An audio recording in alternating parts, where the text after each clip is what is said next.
할렐루야. 자, 오늘은 하나님이 함께 하신 삶 11번째 또 시간입니다. 오늘은 지난번 10번째의 내용 중에 선생님께서 월남전 다녀오신 후에 핍박과 또 여러 가지 무시 속에서 기도 생활을 더 이상 못하겠다 하고 이제 일본으로 밀항하려고 대둔산 마지막 기도를 갔다가 거기에서 하나님의 또 역사하심으로 깊이 깨닫고 다시금 돌이킨 그 시간까지 이야기를 했습니다. 이제 그 이후의 시간들을 살펴보겠습니다. 자, 선생님께서 이제 그 수도생활 하는 동안에 일반 교회 목사님들로부터 하나님의 일이 얼마나 위대하고 큰 일인지 이것을 잘 깨달음을 받지 못했다고 했습니다. 그저 교회에서 목사님들은 희생해야 된다, 반사로 희생해라, 청년부에서 희생해라, 이런 관만 막 넣어주다 보니까 하나님의 일은 희생이구나 하는 그런 관념이 들어가게 되었습니다. 그래서 하나님의 일을 아예 안 하려고 했죠. 나는 이제 더 이상 희생하기 싫어, 영광받고 싶어, 내가 그러지 않아도 내가 지금까지 희생만 했는데 또 빗자루 지는 일을 또 한단 말이냐, 이런 생각에 이제 사명을 별로 그렇게 하고 싶지 않은 거예요. 그러다가 이제 그 성막교회에서 이제 주일학교 반사를 시켰는데 선생님께서 안 하겠다 그렇게 이야기한 거예요. 뭐 이거 해봤자 뭐하냐 이거. 그리고 앞으로 내가 목사가 된다 한들 그게 또 아무것도 아니지 않느냐. 목사 돼봤자 뭐 천정에다 하늘을 뚫어, 뭐 누가 목사를 그렇게 알아주나. 목사 되는 만큼 신경 쓰면 오히려 면장 정도는 될 수 있는데 면장하는 게 훨씬 낫지. 아니 면장 못하면 뭐 이장도 괜찮다. 동네 사람들이 이장한테는 꼼짝 못하니까. 그런데 뭐 목사한테 누가 그렇게 꼼짝을 못하냐. 목사한테 꼼짝 못하는 사람이 어디 있냐. 목사한테는 자기 할 말 다 하고 사는데 하면서 그런데 뭐 주일학교 반사야 뭐 더 안 하죠. 그래서 주일학교 반사 안 한다 그랬습니다. 그러다 보니까 또 이게 교만한 마음까지 막 생기는 거예요. 야, 그래도 이 골짜기에서 내가 제일 깨쳤구나. 병신들 같이 맨날 교회만 왔다 갔다 하고 세상 넓은 줄을 정말 몰라. 정말 불쌍하다.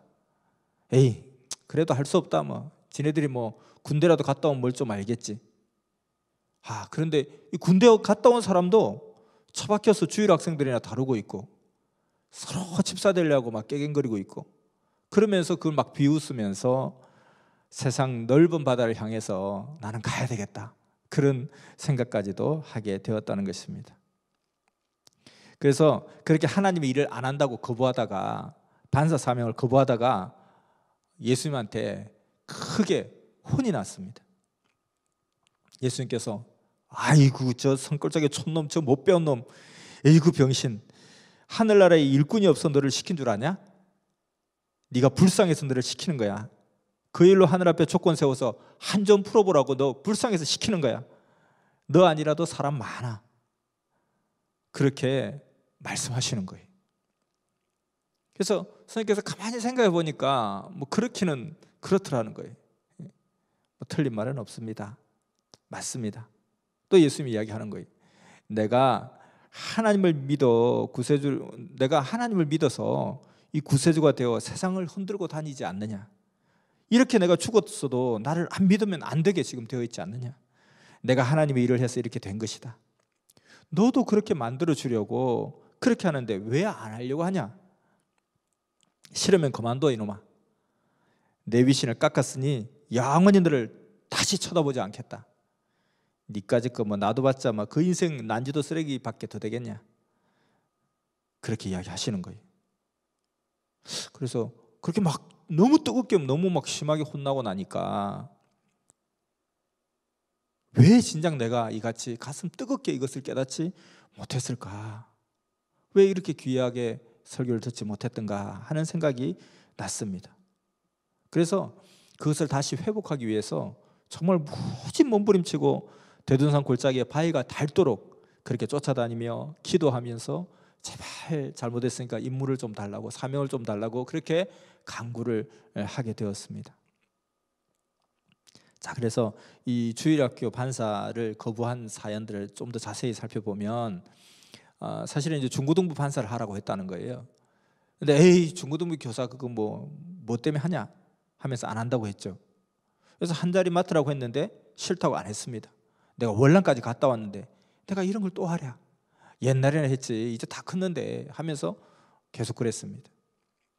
그때부터 이제 서서히 뭔가 좀 심정의 길에서 경로에서 벗어나기 시작했던 거죠. 그날 밤 꿈에 예수님이 깨달으라고 뭔가를 하나 확실히 보여주셨습니다. 꿈에 보니까 그 주일학교 반사들이 하늘나라에서 큰 벼슬을 하고 있는 거예요. 선생님은 초라하게 막 돌아다니고 막 있는데 딴 사람들 다 엄청난 큰 벼슬을 막 하고 있는 거예요. 그래서 야, 나는 이렇게 벼슬이 하나도 없는데 보니까 다른 사람들은 별을 달고 스타가 되고 장관이 되고 막 대단하구나. 야, 중고등부 교사를 이 하늘나라에서 장관 취급을 하는구나 하고 막 너무 뜨겁게 깨닫게 된 거예요. 와, 대단하다. 그래서 그 꿈을 확실하게 꾸고 이걸 아무한테도 이야기 안 했습니다. 그 비밀을 다른 사람한테 이야기 안 하고 교회 가서 넌지시 혹시 이 사명의 빈자리가 하나 있습니까? 라고 물으니까 금년도는 중고등부 반사가 다 차서 없다고 하는 거예요. 그래서 그 근방 교회를 다니면서 반사 자리가 빈 곳이 있는지 찾으러 다녔습니다. 근데 뭐 그런 데가 없는 거예요. 그래서 이 산길로 4km가 떨어진 그 산 너머 주일학교 반사 자리가 하나 있는 데를 발견하게 됐어요. 그래서 그가 일양골이죠. 햇볕이 많이 든다 뭐 이렇게 뜻이라고 하는데요. 거기에 주일학교 서너 명이 있었던 거예요. 그래서 거기 가서 제가 여기서 주일학교 교사를 하고 싶습니다 하니까 아니 그 동네가 성막리라는데 그 멀리서 여기까지 어떻게 다니려고 그러냐. 그래서 아니 괜찮습니다, 하겠습니다. 제가 뭐 그럴 마음이 충분히 있습니다. 제가 월남도 갔다 오고 했으니까 잘할 수 있습니다. 그러면 거기에서는 그 교회에서는 왜 못하냐고. 거기는 반사 자리가 없습니다. 그러면서 그 꿈에 본 것은 꿈에서 본 그 상황은 이야기를 하지 않았죠. 거기서 목숨을 걸어놓고 이제 열심히 했습니다. 한참 3개월 동안 한 목숨을 걸어놓고 했더니만 꿈에 보니까 선생님 어깨에 중령 계급장이 달려있다는 거예요. 3개월 동안 죽으라고 열심히 했더니만 야, 그래도 별 달려면 아직은 멀었구나. 그래서 더 열심히 했습니다. 그래서 뭐 그 후로는 이제 더 이상 꿈에 그런 상황들이 보이지는 않았습니다. 그래도 4km나 산길 4km나 되는 큰 먼 길을 그냥 날아다니면서 다녔습니다. 그래서 그 주일학교 학생들 150명까지 그렇게 만들어 놨다는 것입니다. 그때 이제 원래 있던 성막교회는 여전히 70명에서 80명 수준밖에 안 됐습니다. 그래서 그 산골짜기에 가서 서너 명에서 150명을 만들었다는 거예요. 그렇게 하고 이제 그 이후에 다시 넘어와서 성막교회를 짓게 되었습니다. 그래서 그 이후에 성막교회로 다시 돌아오게 된 것은 그 이후에 그 일양교회에서 뭔가 서운한 일이 생기게 됐어요.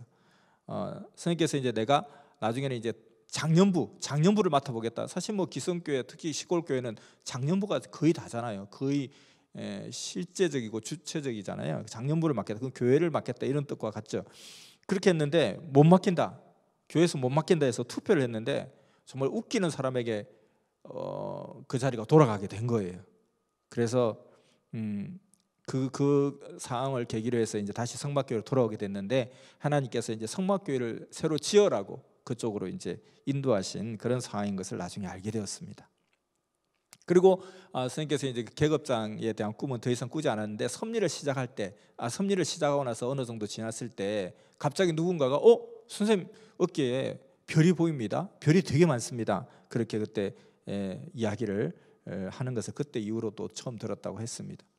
자, 이와 같이 우리가 하늘나라에 가니까 중고등부 교사가 별 장관 취급을 받고 있더라. 여러분, 그래서 사명을 귀하게 여기고 사명에 욕심을 내고 또 사명에 도전하는 그런 삶을 우리가 또 살아가야 되겠습니다. 자, 그리고 그때 당시에 이제 그 반사를 할 때 지구 덩어리에서 하나님을 최고 잘 한번 내가 섬겨보겠다. 나는 이 길밖에 없다. 그렇게 결심을 했다는 거예요. 그래서 그 교회에서 그 가능성을 발견했습니다. 3명에서 막 150명까지 만들었으니까. 그리고 이제 그 금산 지역의 반사 연합을 통해서 한 80명의 반사들이 모였는데 제일 열심히 했다는 소리 듣는 것이 거기서 가능하다. 내가 이 금산에서 반사 중에 제일 열심히 하는 사람이다. 이런 것을 내가 그런 소리 듣는 게 가능하다. 이것을 확인한 거예요. 그래서 매일매일 더 연구했습니다. 어떻게 하면 하나님을 더 영화롭게 기쁘게 할 것인가 연구하다가 결국은 성경을 사모할 수밖에 없어서 사모하는 마음을 더 깨닫게 되고, 이렇게 하면 내가 정말 점점 더 나아가면 정말 하나님을 가장 잘 섬기는 사람이 될 수 있겠다, 그런 자신도 가지게 되었습니다. 그러면서 그때 이제 일주일에 14번이나 그 산길을 다니면서 14번이나 교회를 다녔다고 했습니다. 매일 새벽에 7번, 주일 아침 예배, 주일 낮 예배, 주일날 그런 2번, 그리고 수요 예배 1번, 그리고 금요 구역 예배 1번, 그리고 토요일에 중고등부 그 모임 1번, 그리고 철학기도 1번, 일주일에 14번을 교회를 다녔다는 거예요. 또 한 번은 그때 당시에 굉장히 유명한 부흥 강사님, 그 선생님이 많이 기억하는 부흥 강사 중에 한 분이 신영균 목사님이라는 분이 있는데, 이분이 이제 부흥 집회하면서 너는 100원짜리 인생이 되지 말고 1000원짜리 인생이 되라. 100원짜리 내면 100원짜리 인생이고 1000원짜리 내면 1000원짜리 인생이다. 그런 말을 하면서 할 때 아멘 그렇게 했기 때문에 그거는 내가 이제 아멘 했기 때문에 1000원짜리 헌금을 해야 되는데 그 수준이 안 되고 그런 돈이 없으니까 너무너무 힘들었다는 거예요. 반사할 때 반드시 헌금을 해야 된다는 겁니다. 왜냐하면 주일학교 학생들이 가만히 본대요. 그렇게 해서 해야 되는데, 근데 뭐 그냥 작게라도 하면 되지만 내가 또 1000원 한다고 이렇게 아멘 했는데 또 그걸 할 때마다 못하니까 너무 죄송하기도 하더라는 거예요. 그래서 그렇게 하면서 이제 정말 이 사명의 가치성이 얼마나 대단한지 그걸 깨닫게 되고, 그 사명을 갖다가 그때 순종하지 못해서 많이 고생하고 그것을 통해서 사명에 대해서 뼈저리게 깨닫게 된 그런 상황들을 선생님께 자주 말씀하시죠. 자, 그다음에 이제 그 선생님께서 큰 사고를 당하게 되는데, 자전거 사고를 당하게 되는데, 그 자전거 사고를 통해서 깨달은 상황들이 있습니다. 그때 이제 선생님께서 자전거를 타고 금산으로 가셨는데 작은 자전거였습니다. 근데 일반적인 자전거예요. 이게 버스와 부딪혔습니다. 시골의 버스는 굉장히 빨리 이제 달리죠. 근데 그 버스와 정면으로 충돌했다는 거예요. 그때 하나님께서는 차가 부서지는 줄 알고 정말 걱정했다. 자전거를 타고 왜 길 가운데로 가느냐. 가장자리로 다녀야지. 너 사람 하나 너 때문에 여러 버스에 탄 여러 사람 죽을 뻔했다. 그렇게 이야기하시더라는 거예요. 운전사가 새파래져가지고 얼굴이 새파래져가지고 뛰어내렸습니다. 그때 이제 그 뒤에 여자도 한 명 타고 있었는데 자전거 뒤에 금산에 선생님께서 신방 가는 집을 자기가 알고 있다 그래서 집 좀 가르쳐 달라고 이제 태우고 갔던 거예요. 그때 태우지 말았어야 되는데 그냥 선생님께서 앉아서 막 천리를 내다보는 그런 차원이었기 때문에 굳이 막 집 안다고 태울 필요도 없었는데 괜히 태웠다 뭐 그런 생각이 많이 들었었어요.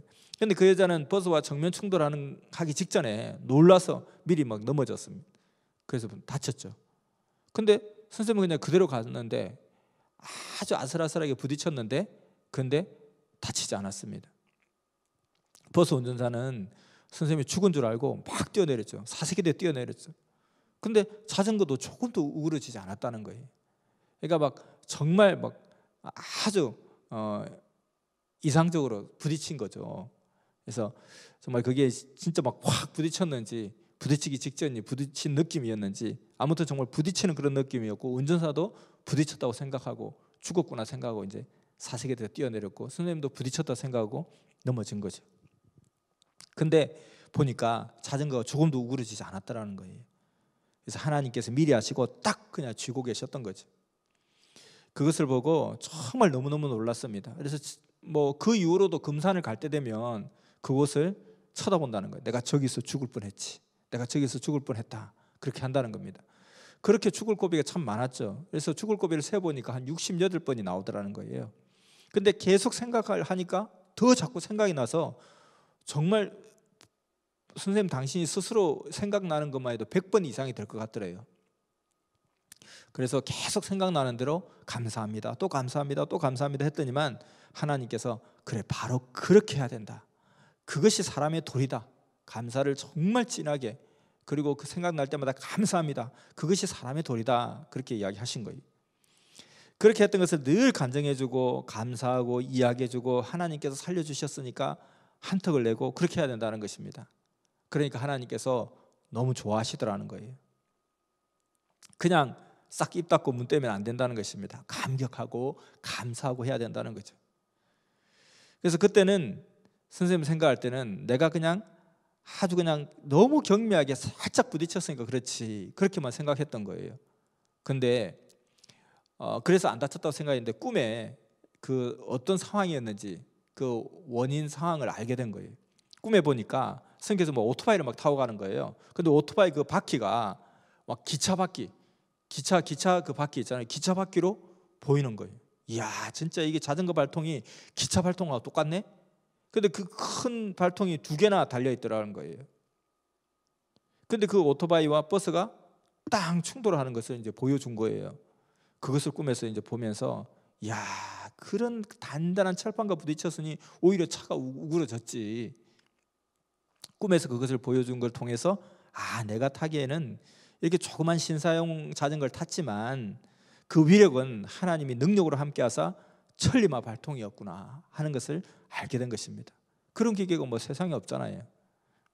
그래서 감사하면서, 이래서 내가 살았구나, 이래서 내가 사는 것이구나, 새삼스럽게 깊이 또 깨닫게 된 것이었습니다. 내가 세게 부딪히지 않아서 사는 것이 아니라 이렇게 하나님께서 단단한 그 기차 발통 같은 것을 마치 주신 것처럼 그렇게 붙잡아 주셔서 내가 살았구나 하는 것을 깨닫게 하셨습니다. 자, 그리고 또 한 번 또 자전거 사고가 금산에서 또 났는데, 그때도 이제 그 사고 난 그 자전거를 타고 가고 있었어요. 어딘가 막 가고 있었는데 그 금산 제재소 앞에서 45도 경사진 곳이었는데, 그곳을 가고 있는데 그 45도 경사진 곳에서 갑자기 보이지 않는 곳에서 갑자기 그 제재소에 일하는 아저씨들이 한 서너 명이 자전거 타고 싹 내려오는데 그중에 한 대가 엄청나게 빨리 내려온 거예요. 그래서 그냥 바로 직진해서 길을 가던 선생님 자전거가 엄청나게 빨리 앞으로 달려오는 그 자전거의 옆을 들이받게 된 거예요.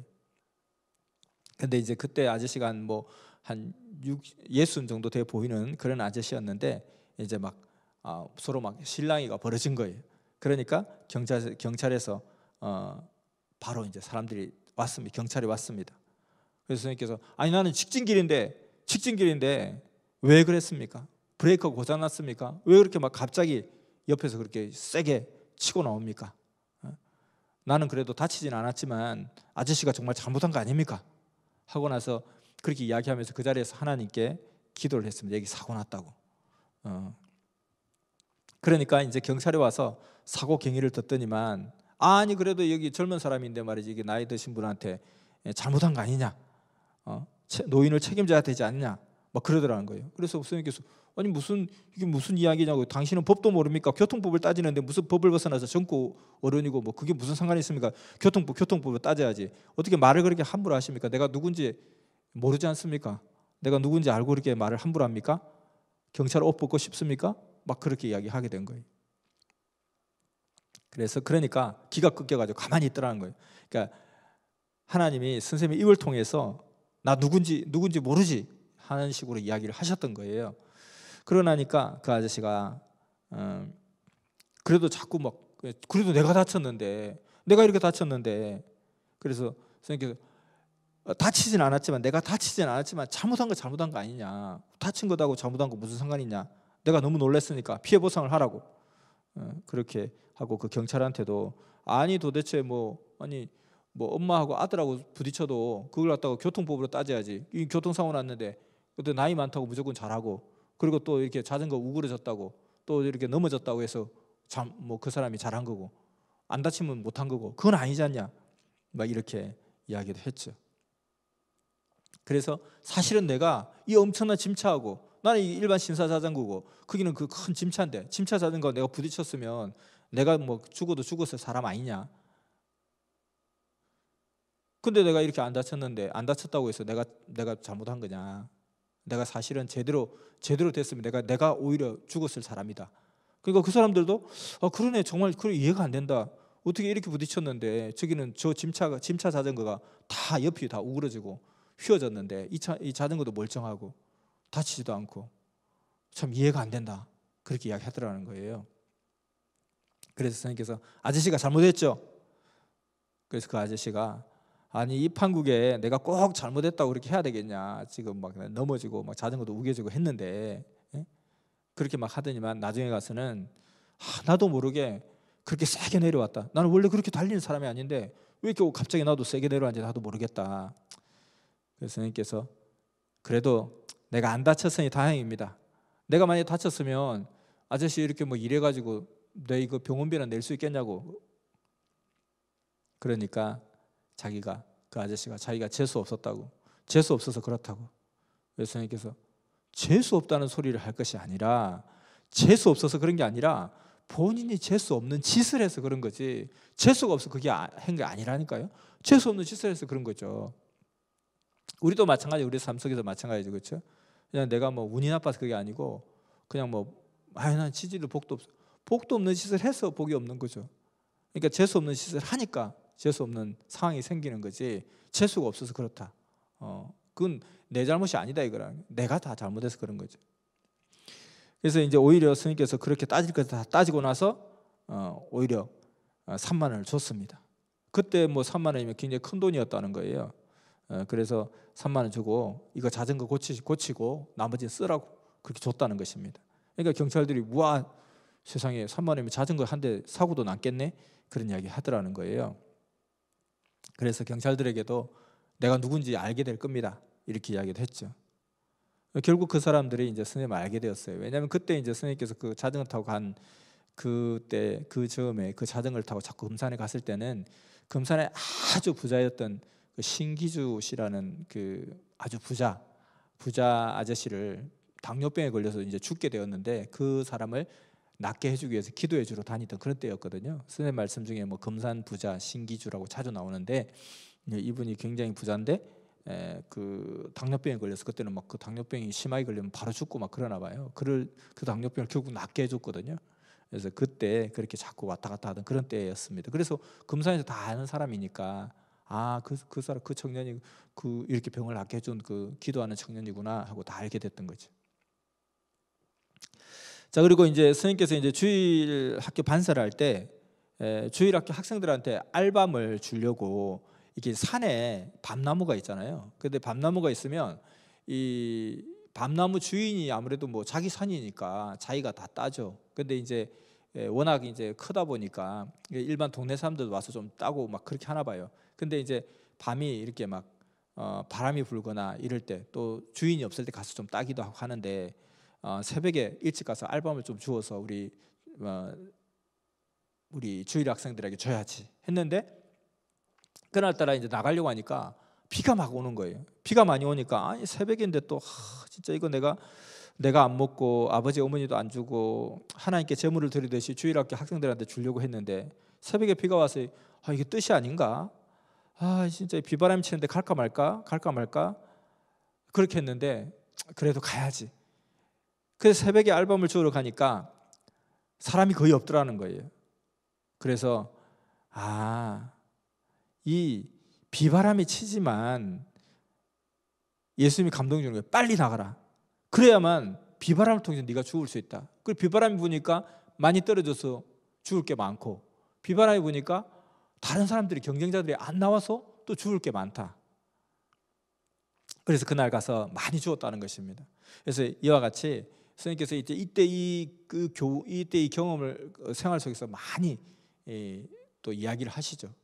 봐라, 이렇게 보통 때 가면 경쟁자들이 많이 나온다는 거예요. 그리고 주인이 있으면 또 주인이 있으면 못 주어요. 좀 눈치 보면서 못 죽고, 주인이 없을 때 가서 또 막 이렇게 줍는데 새벽에 비바람이 막 치니까 이게 뜻이 아닌가? 진짜 아이들한테 이렇게 뭐 하나님께 제물 드리듯이 이렇게 주려고 했는데 뜻이 아닌가? 비바람까지 치고, 그런데 가니까 비바람이 치기 때문에 사람도 없고 비바람이 치기 때문에 알밤이 더 많이 떨어지더라는 거예요. 그래서 불리하다고 해서 난관이라고 생각하는 상황이 오히려 덕이 될 수 있다.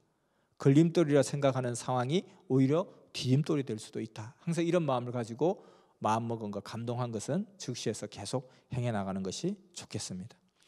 자, 다음은 우리 스님께서 나운몽 장로라는 분에 대해서 굉장히 많이 이야기하세요. 이 나운몽 장로는 김천에 있는 경북 김천에 있는 용문산 기도원의 기도원 원장이었어요. 그래서 이 용문산 기도원의 나운몽 장로는 스님께서 대선지자라고 이렇게 인정해 준 사람입니다. 그래서 월남전 갔다 와서 그 대형 녹음기를 들고 가서 이렇게 제일 앞에 앉아가지고 녹음기 탁 그냥 플레이해가지고 녹음해서 말씀 듣고 막 이렇게 들고 오고 막 그랬거든요. 그때는 녹음기가 거의 막 굉장히 컸어요. 어마어마하게 큰 이렇게 막 우리 지금 그 요즘에 좀 큰 대형 캐리어 있잖아요. 여행용 캐리어 그 중에 제일 큰 거 그거만 했어요 사실. 요즘은 뭐 녹음기 자체가 사실 없고 다 핸드폰으로 다 되고 있어봤자 막 손가락만 하고 그러잖아요. 그때는 정말 대형 캐리어만하게 그렇게 했는데 그것도 가격이 엄청나게 비쌌거든요. 그 월남에 사와가지고 정말 떵떵거리면서 그거 하나만 있어도 자랑할 수 있는 그런 시절이었죠. 그래서 이제 용문산 기도원에 가보니까 그 기도원 원장 나우몽 장로가 안수기도를 해주는데 사람들이 수천 명씩 진짜 줄 서서 스님도 기도 안 받으러 가니까 너무 오랫동안 기다리는 거예요. 그렇게 오랫동안 기다려서 이제 앞으로 갔는데 그 머리를 탁 치면서 성령 받아라 하는 그러고 끝인 거예요. 그런데 막 그런 통에 막 뒤로 꼬꾸라지고 넘어지다가 이게 발까지 삘 뻔한 거예요. 입에서 막 욕이 튀어나오더라는 겁니다. 이렇게 욕을 얻어먹어 가면서 이렇게 그냥 계속 몇 시간 기다렸다가 머리통 한 대 집에 박히고 막 이렇게밖에 기도받을 수 없는가 생각도 했지만은 참 이것이 진짜 이게 종들이 하는 짓이 이런 것이구나 했지만 그래도 그때 선생님께서 굉장히 나원몽 장로에 대해서 좋게 생각하고 많이 다녔습니다. 그래서 신영규 목사님, 나장로님 하면서 맨날 그 밑에 가서 설교를 들었던 거예요. 그러면서 이제 나원몽 장로와 면담을 한번 하게 되었다는 것입니다. 그때 이제 예수님이 이렇게 훈련시키는 그 훈련 과정을 다 마치고 난 이후에 이제 정말 이게 다 모든 것을 다 꿰뚫어 보는 그런 시절이었죠. 부흥집회 말씀을 듣고 나서는 야 저것들 참 애를 먹는구나, 저걸 가지고 크다고 하는구만 그랬습니다. 그래서 결국 나장로 앞에 가서 설교를 했다는 거예요. 들으십시오. 왜 선지자가 그렇게 가르칩니까? 왜 말씀의 불을 육신의 불로 그렇게 가르치면서 꼬실러 죽인다고 가르칩니까? 아니 이사야 같은 대선지자가, 다니엘 같은 대선지자가 어째서 부활을 육신 부활로 가르칩니까? 내 말을 들어보십시오. 어째서 공중 재림한다고 가르칩니까? 공중이 어디입니까? 지구가 공중 아닙니까? 공중 재림이 무슨 하늘 재림입니까? 하면서 3시간 동안 그 나원몽 장로가 한 말씀을 가지고 따지면서 이야기하니까 끝날 때까지 어떤 말도 못하더라는 거예요. 그러면서 다만 내가 선지자인지 어떻게 알았냐고 그런 이야기만 하더라는 거예요. 그건 상식이죠. 귀가 먹고 눈이 멀어서 할례를 받지 못한 백성들이 선지자가 와서 늙을 때까지 외치고 그래도 몰라보고 또 선지자가 그렇게 생명이 시원한 말씀을 다른 데서 전해줘서 내가 와서 일하기가 너무 곤란하게 지금 만들었지 않습니까? 왜 그렇게 했습니까? 책임지세요. 선지자가 책임져야 되지 않겠습니까? 아니 선지자 뒤에 오는 사람이 얼마나 속이 상하겠습니까? 이거는 완전히 개판으로 가르친 거 아닙니까? 도대체 성경을 몇 번이나 읽었습니까? 나는 지금까지 1800번이나 읽었습니다. 하나님께 물어보십시오. 만약 이 말이 거짓말이면 하나님께서 거짓말이라 할 것입니다. 지혜받은 사람이니까 아실 거 아닙니까? 당신이 영감의 사람 아닙니까? 내가 다른 사람 앞에서는 거짓말을 할 수 있어도 내가 당신 앞에서 거짓말을 할 수 없지 않겠습니까? 선지자 앞에서 어떻게 내가 거짓말을 하겠습니까? 너무 잘 알 텐데 환상을 잘 보기 때문에 아실 거 아닙니까? 이것은 내가 하는 말이 아니고 하늘이 하는 말이니까 깨닫도록 하십시오. 무슨 구름을 타고 온다는 말입니까? 구름이 뭔데? 백성을 이야기한 것입니다. 성경 가지고 생명을 내걸고 외치는 사람이 왜 그런 상식을 모릅니까? 제가 장로님의 백기 수련회 때 가서 장로님 앞에 크다란 녹음기 갖다 놓고 녹음한 사람인데 기억납니까? 그게 바로 저입니다. 그랬더니 막 기억난다고 하더라는 거예요. 선생님 월남도 갔다 왔을 때 그 나장로가 선생님을 막 두드리면서 이야 진짜 이 참 튼튼하고 좋은 녹음기를 가지고 다니는구만. 녹음해가지고 뭘 하려고 그러나 물어보더라는 거예요. 그러니까 제일 앞에 막 그 뭐 1000명씩 모이는 그 앞에 큰 캐리어 같은 거 들고 와가지고 녹음기 딱 넣고 제일 앞에 딱 앉아 녹음을 자꾸 하니까 그리 물어본 거예요. 네, 제가 우리 교인들, 우리 충청남도 금산군 진산면 성막리에 있는 우리 교인들에게 가서 가르쳐 주려고 합니다. 기독교에서 보통 교회에서 여기를 2단시 하는데 내가 앞으로 들어볼 때 2단이 아닌 것을 확인하고 내가 월남서 가져온 녹음기를 마침 어디에 쓸까 하고 생각하고 있었는데 이 훌륭한 말씀을 녹음에다가 전해주면 은혜 받게 많이 은혜 받을 거 아닙니까? 내가 그렇게 해주려고 합니다. 그랬다는 거예요. 그러니까 참 좋은 일을 하는군요. 은혜 많이 받고 가세요. 그러더라는 거예요. 그래서 그 녹음기의 사연들이 그렇게 있었던 거죠. 근데 이제 이 녹음기가 또 가는 길에 이 용문산 기도원에 여러 번 갔는데 가는 길에 한 번 또 큰 사연이 하나 생겼습니다. 이 아까 말한 그 100번째 수련회까지 이렇게 갔는데 99번째, 99회 수련회를 갈 때 그 선생님은 가보니까 그래도 정말 대선지자라는 생각이 들게 감동적으로 잘 하더라는 거예요. 너무 좋은데 남들이 말하는 그런 이단이 아닌 거예요. 그래서 내가 이제 다음 수련회 때는 이 녹음기를 가져와 가지고 아예 녹음을 해가지고 우리 교회 가서 들려줘야 되겠다. 한번 들어봐라, 이게 이단인가. 그런 마음 먹고 큰 형도 작은 형도 뭐 신학도 졸업하고 다 그랬는데 큰 형 작은 형, 야 그거 왜 가냐, 그 이단이다 그랬다는 거예요. 그래서 녹음기를 갖고 그냥 가서 내 녹음해서 들려줘야 되겠다. 우리 형도 들려주고 우리 교회 사람도 들려줘야겠다. 그래서 급행버스를 탄 거예요. 근데 버스에 이제 위에 선반에 두었는데 그 선반 위에다가 이 큰 녹음기를 좀 그래도 좀 이거 분해를 할 수 있어서 한 2덩이 3덩이로 이렇게 분해를 해놓은 거예요. 그래서 대전을 지나서 변두리를 막 달리고 있는데 차가 갑자기 급정을 한 거예요. 그랬더니만 그 앞에 이제 자전거가 지나가는 것 때문에 갑자기 급정을 했는데 뒤에서 그 선반에 있던 녹음기가 쾅 하고 떨어진 거예요. 이제 그 자전거를 타고 그 차 앞을 지나갔던 그 자전거는 차가 다행히 부딪히지 않아서 그 자전거 탄 사람은 사고가 나지 않았지만은 차에 타 있던 사람들은 그냥 급정거하면서 부딪혀가지고 입술이 깨지고 막 터지고 난리가 났더라는 거예요. 그 중에 이제 이 녹음기가 선반에서 쾅 떨어져서 앞으로 떼구르 이제 앞으로 막 밀려간 것이 제일 깜짝 놀랐죠. 뭐가 너무너무 엄청난 소리가 크게 들리니까. 그래서 선생님이 제일 손해를 많이 봤죠. 근데 이제 그것이 떨어질 때 만약에 사람이 맞았더라면 아마 그 자리에서 죽었을 거라는 거예요. 근데 그 녹음기가 딱 떨어졌는데 사람들이 막 야단이 난 거예요. 저거 누구 거냐고. 도대체 저 누구 거냐. 저 위험한 걸 저기 왜 놔뒀냐고 막 했는데 선생님께서 도저히 부끄러워서 창피해서 나서지 내 거라고 말을 못 하겠더라는 거예요.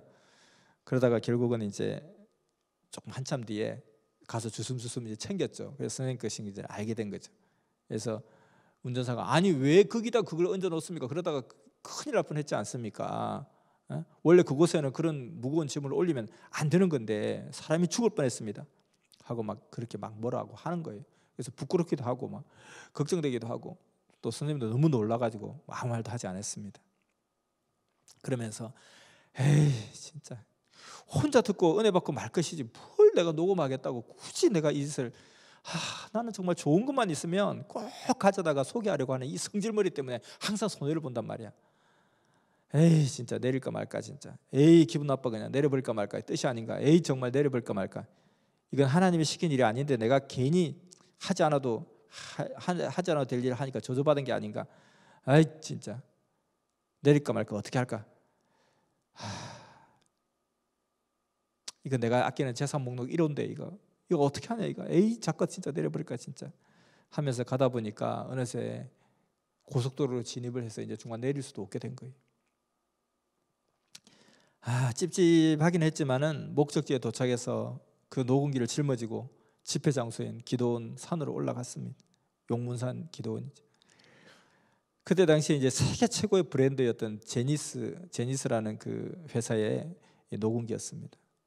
그때는 정말 크고 좋은 녹음기를 들고 다니는 사람이 드물었거든요. 미제 아닙니까? 내가 하나를 위해서 한 일인데 뭐 어때 뭐.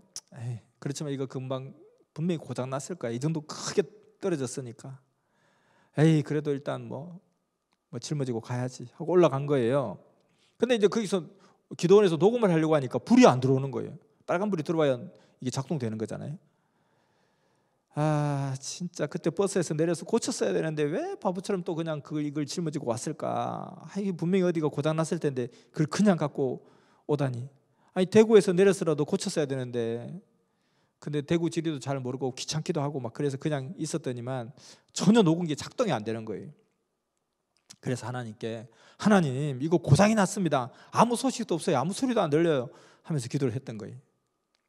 그때 이제 그 나우몽 장로가 막 한참 설교를 하는데 어떤 대목에서 가슴에 심장에 불이 탁 떨어지는 거예요. 심장에 불이 막 너무너무 뜨겁게 떨어지는 거예요. 그러면서 그때 불 받았을 때 내 심령이 고장난 것도 고치는데 이것도 똑같은 거야 하면서 그냥 녹음기를 붙잡고 나라 녹음기야 하고 막 기능을 발휘하도록 하라. 일어나 빛을 발하도록 하라 하고 막 갑자기 불 받아서 그렇게 녹음기를 붙잡고 막 소리를 친 거예요. 그렇게 기도하고 나니까 마음에서 오는 것이 딱 뭔가 느낌이 오는 거예요. 그래서 코드를 딱 꽂아보니까 픽 소리를 내면서 이게 테이프가 돌아가는 거예요. 그래서 그렇지 하면서 뜨거운 마음으로 녹음을 다 한 거예요. 근데 이제 성막교회에 돌아와서 그걸 딱 틀어보니까 또 안 돌아가는 거예요. 그래서 동네 사람들 다 모아놓고 틀었는데 안 나오는 거예요. 동네 사람 모아놓고 이 나장로님이 이단이 아니다, 하나님이 보내신 선지자다, 그 설교를 들어봐라. 그렇게 했는데 사람들은 다 안 듣겠다 하더라는 거예요. 내가 시간도 없는데 그럴 시간이 어디냐, 그 이단 소리 왜 내가 들어야 되냐, 차라리 그 시간에 성경을 읽겠다. 그렇게 하는 사람들을 막 서너 시간 동안 설득을 하고 설득시키면서 한 번만 들어보자, 한 번만 들어보자, 들어보면 안다 하면서 틀었는데 안 나오는 거예요. 이 쌍놈의 이 녹음기, 아니 그때는 잘 돌아가더니 또 왜 안 돌아가, 또 꼭 이게 누구한테 뭐 보여주려면, 혼자 할 때 잘 되는데 누구한테 보여주려면 잘 안 되잖아요. 왜 이게 안 돌아가냐 하면서 흔들기도 하고 막 뜯어보기도 하고 막 때려보기도 하고. 그래서 사람들이 막 그냥 짜증내고 할 때 그동안 있었던 일들을 말하고 내일 저녁에 꼭 들읍시다. 전파사 가서 고쳐 올 테니까 내일 저녁에 꼭 들읍시다. 그래서 그것을 이제 고치러 간 거예요. 고치러 갔는데 아저씨 여기 이 녹음기가 이상하게 불이 들어왔다 나갔다 불이 들어왔다 나갔다 합니다. 그래서 이 아저씨가 이걸 뜯어보더니만 무슨 불이 들어왔다 나갔다 하냐고, 완전히 전선이 끊어져서 5cm는 떨어져 있구만. 전선이 5cm는 떨어져 있는데 뭐가 이게 불이 들어왔다 나왔다 하겠냐고. 아니에요, 진짜라니까요. 내가 이것 갖고 녹음도 했다니까요. 일주일 동안 내가 15시간 녹음을 했는데 왜 그랬어요? 맞다니까요. 그럼 그냥 가지고 가시오. 아니 내가 멀쩡한 녹음기를 고장났다고 하고 돈이나 벌려고 하는 사람으로 취급하냐고. 그냥 가져가라고. 그렇게 뭐 되면 그냥 가져가라고. 아니 그런 게 아니라 이게 뭐 사실 이야기도 못합니까? 사실이 그랬다고요. 그 전파사 주인은 잘 알고 있는 사람이었기 때문에 뭐 그냥이라도 고쳐줄 수 있는 그런 사람이었는데 괜히 그냥 자기를 돈 벌려고 고장나지도 않은 것을 고장났다고 하는 그런 사람으로 오해하는 줄 알고 기분 나빠서 내가 진짜 그냥이라도 고쳐줄 텐데 그런 식으로 하냐고, 그런 마음으로 분명히 내가 떨어져 있다고 하지 않았느냐 하면서 기분 나빠하면서 가라고 했던 거예요. 그래서 그때 선생님께서 야 진짜 그렇게 떨어져 있는데 어떻게 그렇게 불이 들어왔지? 정말 이거 기적이다 하는 생각도 했다는 것입니다. 그래서 우여곡절 끝에 결국 녹음기를 고쳤고요. 고쳐서 이제 다시 이제 그 문제가 이제 해결이 됐는데 그런 어떤 녹음기 사연이 또 있었다는 거예요. 그렇게 분명히 떨어졌는데 기적적으로 그렇게 막 심정에 불을 받고 막 녹음기를 고쳐지라고 했더니만 진짜 녹음이 되었던 그런 기적적인 체험을 하게 됐습니다. 그리고 또 한 번은 이제 금산에 갔는데 그 금산에 있는 전파사 앞을 지나가게 됐는데 그때 한참 올림픽 경기를 막 하고 있었나 봐요. 그래서 집에 TV들이 많이 없으니까 전파사 앞에 딱 모여서 TV를 보잖아요. 근데 이제 그 전파사에 있는 TV가 고장이 난 거예요. 그래서 사람들이 밖에서 이제 그 와서 TV 보고 있는데 올림픽 경기 하는데 고장 나니까 얼마나 답답하겠어요. 그래서 이 빨리 고쳐야 되는데 그 전파사 주인이 어디가 고장 났는지 찾지를 못하겠더래요. 그래서 선생님께서 이제 그 전에 녹음기를 막 때리면서 한번 고쳐본 적이 있잖아요. 그래서 그때 갑자기 막 감동이 와서 나서게 됐어요. 뭘 그러고 있습니까? 이게 고장났습니다 하면서 그냥 한번 또 손을 대니까 그게 고쳐진 거예요. 그래서 그 전파사 주인이 어디 뭐 그 큰 도시에서 서울에서 이렇게 전파사 하다가 온 줄 알고 전파사를 하십니까? 하고 묻길래 아니 저는 전파사는 모르고요. 저 초능력자입니다. 이것이 고장났으니까 연결해 보십시오 하고 선생님 말대로 했더니만 TV가 다시 나오더라는 거예요. 그래서 그 전파사 주인이 자기 집에서 근무할 생각 없냐고 그렇게 이야기를 하더라는 거예요. 그래서 그때도 역시 내가 지금 이 금산에 불교 회장하는 신기조 씨를 낫게 해주고 지금 다니고 있는 그런 때다 하면서 이제 사정을 이야기하고 나왔죠. 자, 앞서 말한 이제 신기조 씨라는 사람의 이야기인데 금산에서 불교 회장이었던 아주 부자였던 이 신기조라는 사람의 당뇨병을 고쳐준 적이 있었어요. 이 돈을 이 운목에다가, 아랫목은 따뜻한 곳이잖아요. 운목에다가 가득 쌓아놓을 만큼 그렇게 돈이 많은 사람인데 이제 죽게 된 거예요. 그래서 선생님께서 기도를 하고 계속 몇 번 기도를 해주고 20일 후에 나았다는 것입니다. 그래서 이 사람이 내가 대가로 무엇이든지 주겠다, 재산의 절반이라 주겠다 했는데 한 푼도 안 받았다는 거예요. 그런데 그 후에 이제 서울로 이렇게 상경하게 되었을 때 내가 서울 갈 일이 있으니까 여비로 한 5만 원만 달라고 그 언제든지 부탁하라고 해서 생각나서 그런다고 하니까 다음에 보자고 하더라는 거예요. 그래서 이 사람이 마음이 변했구나. 이 사람의 마음이 항상 이런 거죠. 그때는 막 그냥 재산의 절반에 주겠다 그러고 뭐 5천만 원 주겠다 그러고 과수원도 주겠다고 막 그렇게 했는데, 이제 그 뒤에 한참 뒤에는 5만 원 달라 해도 안 주더라는 거예요. 그래서 이 사람 마음이 변했구나. 그러다가 이제 서울에서 복음을 역사를 펴다가 금산에 오게 된 일이 있어서, 금산에 올 일이 있어 왔을 때 당뇨병을 고쳐준 그 신사장에 가서, 신기주 씨한테 가서 전화를 하고 싶었지만 그 사람이 막 밉더라는 거예요. 그래서 망설이고 있었는데 결국 전화를 해서 나 정 선생이라고 이렇게 이야기했는데 그분이 돌아가셨다고 하더라는 거예요. 그 시간을 물어보니까 언제 돌아가셨냐니까 선생님이 서울로 올라간 이후에 그런 일이 있었다라는 거죠. 그래서 막 너무 돈이 많아서 기분이 좋아서 그 독한술, 빼가리라는 독한술을 마시고 좋아하다가 혈압으로 죽었다는 거예요. 그래서 그때 벨사살 왕이 그렇게 하나님의 성전 기명을 가지고 그냥 그게 술잔으로 쓰다가 완전히 그냥 급절한 것처럼 그런 생각이 나더라는 것입니다. 그래서 사실 그 사람이 당뇨로 죽기 직전이었는데 병을 낫게 해주었는데 그때 당시 선생님이 3만 원을 받았다는 거예요. 그러니까 선생님에게 내가 5천만 원 주겠다 하는 것도 거절하고 과수원도 선물해 주겠다는 거절했다는 거예요. 왜냐하면 그때 한참 이제 그 어머니 아버지가 막 속도 모르고, 특히 어머니가 막 속도 모르고 막 그냥 이렇게 마음을 몰라주고 막 그 핍박을 하고 이러다 보니까 부모님도 나를 이해하지 못하고 못해주고, 그리고 나 애인도 없고, 그것도 뭐 하나님이 또 뭐냐, 야 나한테 뭐 헌금해라 이런 이야기도 안 하니까 내 이 돈 받아봤자 누구 줄 데도 없고, 그래서 안 받는다고 그랬습니다. 그래서 그러면 언제든지 와서 밥도 먹고, 그냥 언제든지 와서 밥도 먹고 내가 좀 잘 수도 있고 그렇게만 해달라고 그렇게 하면서 대신에 꼭 교회 다니시라고 그렇게 이야기하고 끝났다는 것입니다. 그래서 그때 스님이 이제 3만 원을 받아서 그냥 이발하고 비상용으로 이제 전도 생활할 때 비상용으로 썼는데, 그 후에 이제 앞서 말한 것처럼 5만 원을 서울 가면서 서울의 역사적인 상경을 하고 가는 그때 경비로서 5만 원만 좀 지원해 달라 그랬더니만 다음에 보자고 그렇게 피하는 것을 보고 선생님 마음 변하면 죽는데 하는 그런 영감이 탁 때리더라는 거예요. 그랬더니만 다시 금산에 와서 그 사람을 찾았을 때 죽었다고 그랬죠. 이 사람이 사실은 선생님 때문에도 더 많은 돈도 벌게 되고, 왜냐하면 인삼을 하다 보면 보통 이게 6년근이라 그러지만 5년째 많이 캐는데, 근데 이게 4년째도 캔다는 거예요. 근데 4년째 캐면 1000근인데 5년에 캐면 2000근을 얻을 수 있었던 거예요. 근데 이게 문제는 뭐냐면은 4년에서 5년 넘어간 사이에 좀 이렇게 안 좋은 일이 생기는, 뭐 그냥 홍수가 있다든지, 올해도 보면 금산에 그 강이 그 뚝이 넘쳐가지고 그 인삼 농사 다 망쳤잖아요. 그래서 막 인삼이 다 물에 잠겨가지고 인삼은 금방 썼거든요. 그래서 그 4년째부터 수확을 할 수 있는데, 이게 뭐 진짜 고속도로의 고냐 스톱이냐 이거예요. 고 할 거냐 스톱 할 거냐. 스톱하면 얻는 것은 수확은 좀 적은데 고 했을 때 얻는 것은 많은데 이게 뒤집어 쓸 수 있잖아요. 그러니까 5년째 가면 될까 아니면 4년째 수확을 해야 될까 했는데 고 하라고 선생님께서 말씀하셨단 말이에요. 그래서 한 해 더 갔더니만 어마어마하게 더 많은 돈을 또 얻게 되고 이런 일들도 막 있었다는 거예요. 병도 낫게 해주고 돈도 더 많이 벌게 해주고 했는데 사람 마음이 싹 바뀌더니만 그렇게 되더라는 거예요. 그래서 우리가 항상 이렇게 감사할 일이 생기면 그 감사하는 마음을 적극적으로 표현하고 그 감사하는 마음을 평생 잊지 말아야 된다는 것입니다.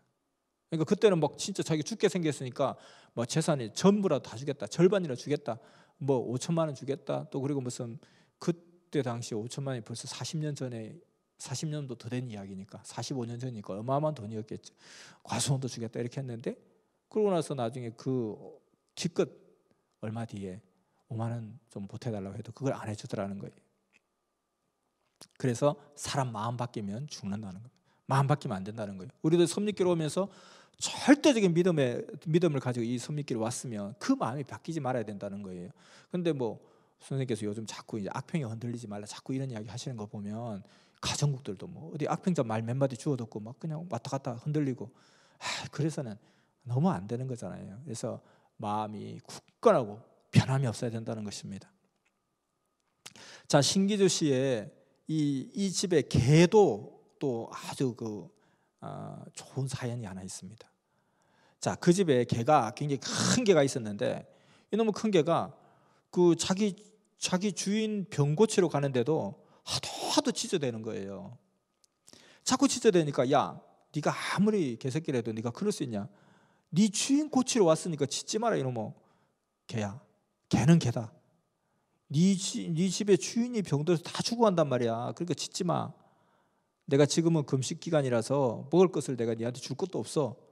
나중에 내 금식 끝나면 빵이라도 사줄 테니까 짖지 마. 그렇게 했던 거예요. 근데 그 이후로 가니까 진짜 짖지를 않더라는 거예요.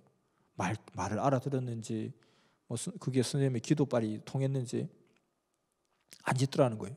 그리고 이제 선생님께서 금식을 마치고 금식 기간이 끝나고 나서 그 집에서 한 700m, 800m 정도 떨어졌다고 생각이 돼요.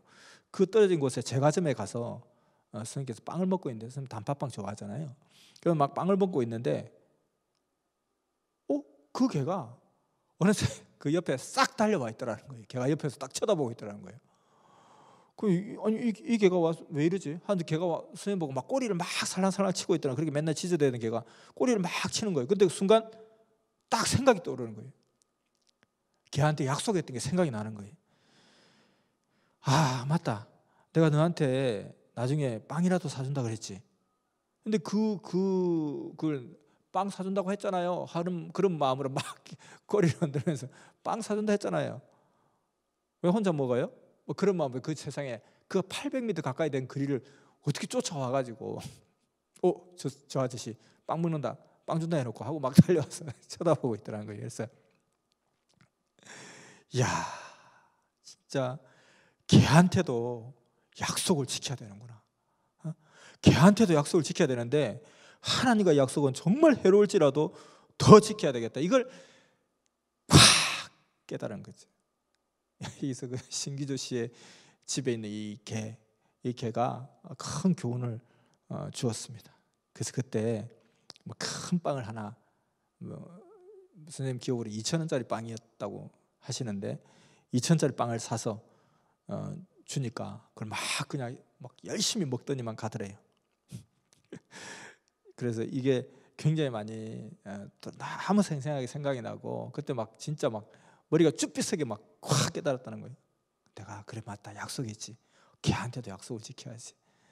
그래서 하나님 앞에 약속한 것을 하물며 어찌 해야 되겠냐 하는 걸 느꼈다는 거죠.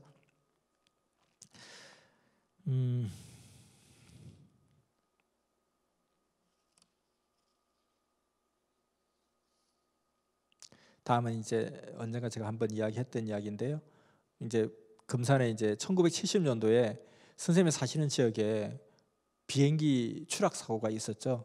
대전 상공에서 미군 전투기 2대가 비행하는 중에 부딪혀서 이게 진상까지 날아와서 그 천주교 김대건 신부의 그 고향이 그 근처에 있대요. 그 근처에 떨어진 거예요.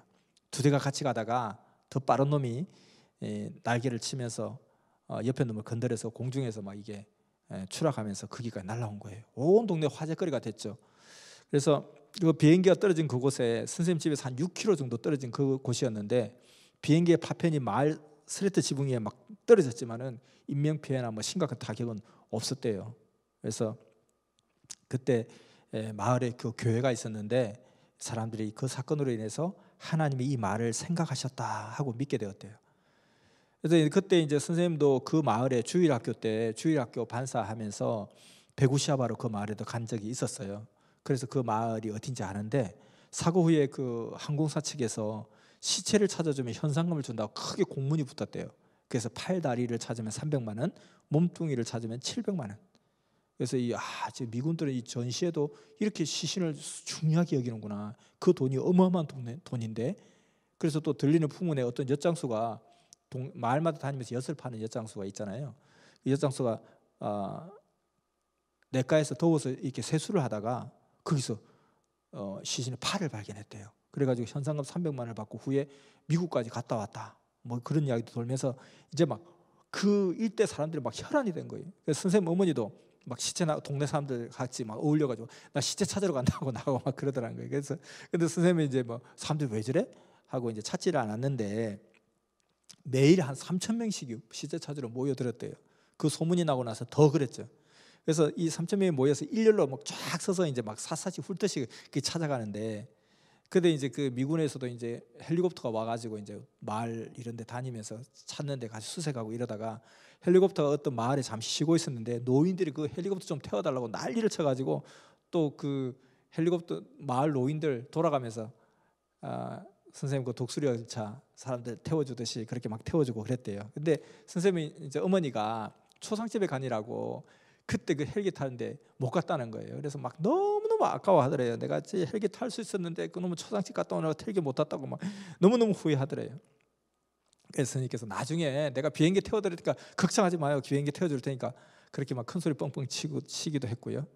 이제 비행기가 막 추락했을 때 이제 군인들이 한 700명이 배치돼 가지고 그 추락한 비행기를 이제 좀 이렇게 보존해야 되니까 지키고 있는데도 동네 사람들이 밤중에 그 비행기 막 그 부속품 그다음에 뭐 그 철 쪼가리 이런 거 막 뜯어가고 막 그렇게 했대요. 그래서 이제 선생님 어머니도 이제 선생님께 와가지고 너 환상을 잘 보니까 그 사람 그 저동사 머리통이 어디 있는지 한번 찾아봐. 그래서 이제 선생님은 아이고 안 된다고 그렇게 그런 거 뭐 기도하면 안 들어주신다고. 그래서 어머니가 만약에 시체를 찾아서 상금을 받으면 그 반절은 내가 교회 바칠게. 그러니까 선생님께 귀가 번쩍 뜨이는 거예요. 진짜 반절을 바친다고? 그러면서 그때 선생님이 한참 환상을 잘 볼 그런 때였단 말이죠. 그래서 그 기도하는 장소에서 막 내려다보면 뭐 저 대전까지 막 환상으로 보이고 할 정도였으니까 싹 훑어보면 되겠다. 이렇게 막 쭉 레이더처럼 가서 훑어봐야지 하고 이제 찾으러 이제 나가려고. 그럼 나도 나가겠다고. 그럼 나가서 찾아보고 그 길로 그냥 산에 가서 기도도 할 겸 해서 기도할 철학 기도할 준비까지 담요와 성경책 챙겨가지고 딱 나가려고 나간 거예요. 그리고 이제 찾으면 뭐 그냥 반반이라 했지만 조금만 갖고 그냥 교회 다 바쳐야지 이렇게 땅거미가 져서 침심할 때 이렇게 나서려고 하는데 문고리를 딱 찾고 나가려고 하는데 예수님의 음성이 들리는 거예요. 죽은 유고를 찾아주는데도 300만 원인데 산유고를 찾아주면 그저 있겠느냐. 산유고를 찾아주면 내가 평생을 보장해주고 하늘나라에 오게 해주겠다 하는 주님의 음성이 들리는 거예요. 그래서 300만 원이 문제냐, 내가 평생을 보장해주겠다. 미국이 문제냐, 하늘나라 오게 해주겠다 하는 음성을 들은 거예요. 이야, 그때 그 어떤 생생한 음성을 들으면서 사망권에 있는 자들을 생명권을 전도하고 구원하는 것이 얼마나 큰가 다시 한 번 더 뜨겁게 깨닫게 되었다는 것입니다. 그러면서 다시 나가던 그 발걸음을 돌이켜서 책상에 앉아서 기도를 하는데 너무너무 부끄러운 마음이 들더라는 거예요. 너무 부끄러운 마음이 들더라. 그래서 그날 저녁에 시체 찾으러 안 가고 담요를 방바닥에 깔고 기도하는데 전도에 대한 여러 가지 그런 어떤 감동과 계시와 깨달음을 받았습니다. 1인이 1명 전도하면 된다. 그리고 이제 그 다음날 기도하는데 그냥 힌트를 주더라고요. 머리통은 시체 가까이에 있다. 그런 음성을 이제 들었어요. 근데 이제 어머니가 밖에 나갔다 오더니만 머리통이 시체 배 안에 들어가 있더래. 그렇게 이야기를 하더라는 거예요. 그래서 아마 이런 것을 통해서 근본적인 것을 또 깊이 깨닫게 되는 그런 계기도 또 되었습니다. 마지막으로 한 가지 간단하게 선생님의 그 옛날 토담집 158년 된 집을 부순 이야기죠. 하늘이 선생님을 앞산으로 부르시더니만 자 앞산에서 봐라, 네 집을 지금 한번 봐라 저 집 좀 꼬라지 좀 봐라, 이 병신 바보야, 세상에 저 더러운 집에서 네가 살고 있냐 하는 감동을 확 주시는 거예요. 그래서 그때 이제 그 말을 듣고 다시 새롭게 거듭난 눈으로 딱 보니까 야, 이제까지 내가 저 집에 살았다는 걸 생각하니까 너무 바보 같고 한심스럽더라는 거예요. 그렇게 전혀 못 느꼈는데 그 말을 듣고 딱 보니까 새로 전환된 눈을 보니까 그렇게 보이더라는 거예요. 야, 하나님이 말씀하시는데 내 뜻대로 하루를 살아도 네 뜻대로 첫날 산 것보다 크다. 그래서 그 음성을 듣고 그 이튿날 바로 그냥 집을 때려 부셔버렸습니다. 그 집은 선생님 할아버지가 화전을 일구러 들어오셨다가 눌러 앉게 살면서 그 집을 계속 사용하게 됐는데, 그 집이 그 전에도 뭐 3원 주고 산 집이라 그랬잖아요. 그러니까 그 전에 누구한테 산 거잖아요. 158년대 그때 당시에. 그래서 그때 뭐 요즘은 뭐 듣도 보도 못한 논액이 이 벼룩이 뚝뚝뚝 그냥 막 여기저기서 벽에서 떨어지고 위에서 떨어지고 하는 그런 집이었습니다. 그래서 그 집을 부모님이 밭일 나간 사이에 선생님 그 동생들하고 같이 동생들 다 불러가지고 세 동생들과 함께 그냥 바로 그냥 무너뜨려 버린 거예요. 집이 막 흐물흐물하고 막 바람 불 때는 막 그냥 벽을 잡고 막 잘 정도였으니까 그냥 막 밀어붙이니까 금방 흐물어지더라는 겁니다. 그때가 선생님이 그 축구 경기 하다가 사망 선고 받고 모든 몸이 다 회복되고 태어난 지 한 일주일밖에 안 된 그런 때였습니다. 그래서 부모님들이 와가지고 집이 무너지고 보고 뭐 놀래서 막 이게 웬일이냐 했죠. 그대로 뭐 무너뜨렸다면 큰일 나니까 하도 오래돼서 저절로 무너졌는데 우리가 크게 다칠 뻔했다고, 다행히 우리 아무도 안 다쳤다고 그렇게 거짓말을 했습니다. 다시 집을 짓는데 인건비 줄이려고 선생님이 다 몸으로 떼우면서 동생들과 함께 짓고 기술자들이 또 같이 하고 그랬죠. 집 터 잡는데 4개월 걸리고 완공하는데 8개월이 걸렸다는 것입니다. 그러면서 그 집을 짓고 영감이 오기를 이 집에서 내가 10년 이상 못 살겠다. 그래서 그 후에 선생님은 정말 8년 만에 그 길을 떠났고, 그리고 어머니는 그 이후에 한 2년 더 있다가 10년 만에 정말 그 집을 나오시게 되었죠. 그래서 이와 같이 그 새로운 집을 짓고 나서도 옛날에 쓰던 그 짐들을 그대로 버리지 못하고 그 새 집에 그대로 옮겨놓은 거예요. 그러니까 새 집인데도 새 집 맛이 안 나는 거예요. 지저분하고 막 오히려 뭐 새 집 같지도 않고, 그래서 싹 다 버려버린 거예요. 돼지우리도 없애버리고 소집도 다 없애버리고 이렇게 해서 마당을 오히려 넓히고 깨끗하게 해놓았더니 이제 새 집 같은 빛이 나더라는 거예요. 그래서 시골에서 보기 드문, 그때 당시에 시골에서 참 보기 드문 전원주택 같은 그런 느낌이었습니다. 깨끗이 해놓으니까 집이 빛이 나서 동네 사람들이 막 집 구경을 하러 오고 집 구경하러 오고 막 그랬다는 거예요. 선비집 갔다가 하고 막 그런 일들이 또 있었다고 했습니다. 자, 오늘 여기까지 선생님의 이제 하산 기도 이후에 상황들을 보았습니다. 그 몇 가지 핵심적인 사항들을 이렇게 보면서 사명의 정말 중요성, 가치성 있잖아요. 주일학교 중고등부 반사, 중고등부 우리 교사, 우리 섬리 지금 사명 중고등부 교사, 중고등부 교사도 하늘날 연계 가니까 장관급이더라. 야, 사명이 정말 귀하고 큰 것이구나. 또 이런 부분들, 그리고 또 이런 여러 가지 상황들을 통해서 선생님께서 겪으신 것, 또 그리고 전도에 대한 어떤 그런 느낌 받은 것, 그리고 감사에 대한 것, 그리고 정말 그 걔하고 내 약속했던 것도 걔가 와서 꼬리 흔들면서 막 나 빵 사준다고 했잖아.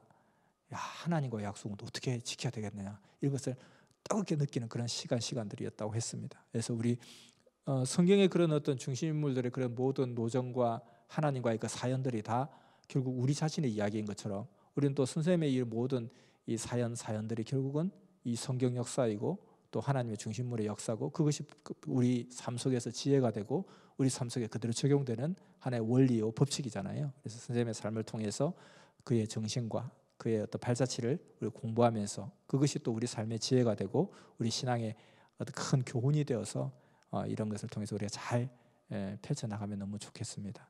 예전에 좀 지식인들, 학자층 이런 사람들 보면은 항상 뭐 할 때 중국 고사성어 비유를 많이 들고 중국 제나라 때 어떠고 저쩌고 삼국지에 어쩌고 저쩌고 한나라 유방과 항우가 어떠고 저쩌고 이러면 굉장히 유식해 보이잖아요. 그래서 뭐 삼국지라면 인생을 안다 뭐 이런 이야기도 하고 막 그랬는데, 우리는 그보다 더 좋은 이 성경의 인물들, 하나님과의 사연, 그리고 우리 선생님의 이 중심자의 그 하나님과의 사연, 이것들이 우리 삶에 정말 이렇게 항상 이렇게 인용되어지고 그것을 통해서 뭔가 논리를 설명하고 이러면 훨씬 더 힘있고 권위있고 또 우리도 새로운 하늘의 지혜를 얻게 되는 그런 것이죠. 그래서 네 생각대로 하루를 첫날을 산 것보다 내 생각대로 하루를 산 게 더 크다, 이런 말씀도 아까 하셨잖아요. 그런 마음과 심정을 가지고 우리 선생님의 그런 모든 노정들을 잘 살펴보고 또 은혜 받고 감동받고 우리 삶에 잘 적용하고 나갔으면 좋겠습니다.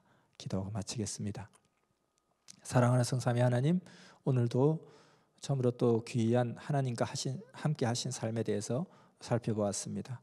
주의 말씀대로 정말 우리가 삶의 가시성을 귀하게 여기는 우리가 되게 인도하여 주시고, 또 하늘과의 약속은 철통같이 지키는 우리가 되게 역사하여 주시고, 또 하나님이 역사하신 것에 대해서는 정말 감사하면서 즉시해서 감사하고, 또 영원히 감사해야 되겠습니다. 그 죽을 병에 걸린 자를 낫게 해줄 때는 천하의 모든 것을 다 줄 것처럼 해놓고 나중에 마음이 싹 바뀌어버렸습니다. 마음이 변하면 죽는데 하는 그 감동이 선생님께 불현듯 닥쳐왔는데, 아니나 다를까 그것이 하나님의 메시지였습니다. 이와 같이 우리도 정말 하늘이 주신 사명을 귀히 여기고, 또 하나님이 주신 것을 정말 감사 감격하고, 그 감사 감격하는 마음 절대 가다가 마음 변치 않게 하시고, 이 섭리길을 가면서 절대적인 믿음과 신앙 절대 저버리지 않도록 우리의 믿음을 굳건하게 지켜주시고 역사하여 주시옵소서. 감사와 영광을 돌립니다. 사랑하는 주님의 이름으로 기도드렸습니다.